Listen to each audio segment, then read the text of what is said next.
Hello everyone! Musta mong tanan? Guys, naalang ko i-share gamay no sa kani nga lugar nga among gianihaan. Last week, dito mi sa Manila kay naami atinan nga seminar.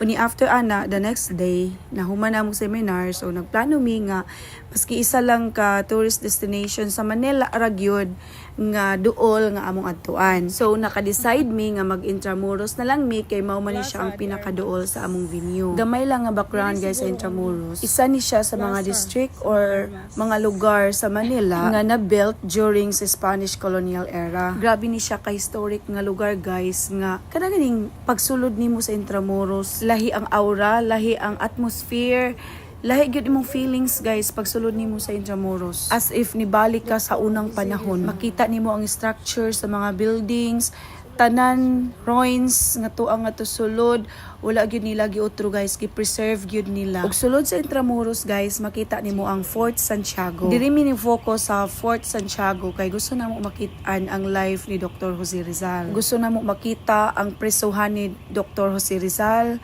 Gusto namo makita tong area nga didto torturon ang mga Filipino. O gusto namo guys makit-an ang museum. Og usag gyud sa nakakuha sa mong attention guys kaning mura siya og tunnel na aday mi nakasulod guys sa torturanan. So mo ni siya ang nahitabo guys. Naji dagi jang story oh. Taigo ka na siya. Aroy Ginoo ko Lord. Diyos ko. Kakasya ba tayo guys? Yes. Uy! Uy! Diyos ko, nang kurata, my God. Ano nakurat ko, Jade? Nakurat ko, guys. Kayong kong tinuod nga tao. Kayong kong tinuod nga tao, nakurat ko.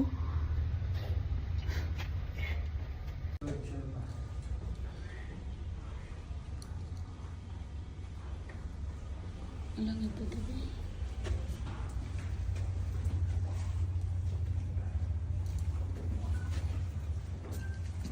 Ay, Jade, yan, Jade, oh.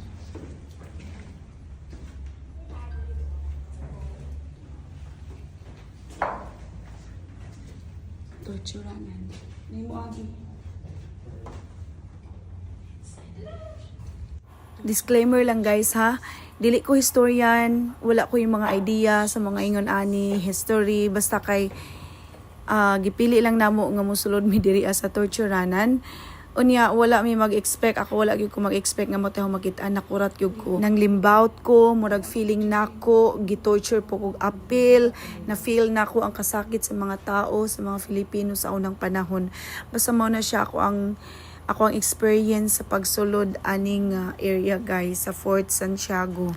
Actually guys, daghan pa mi nasuroy diri pero kanilang gyud ang akong pinaka-highlight kay pwede man ta mag-video, magkuha picture. Some of the spots diri sa Fort Santiago is for your eyes only. So bawal picturean, bawal hikapon, bawal mag-video.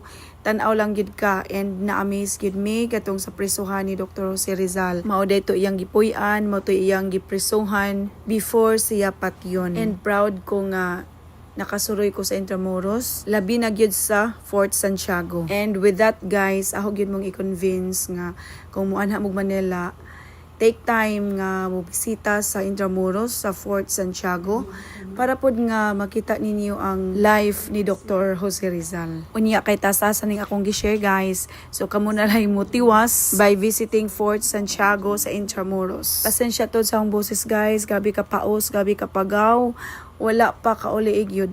So that's all. Thank you all for watching. Buyers.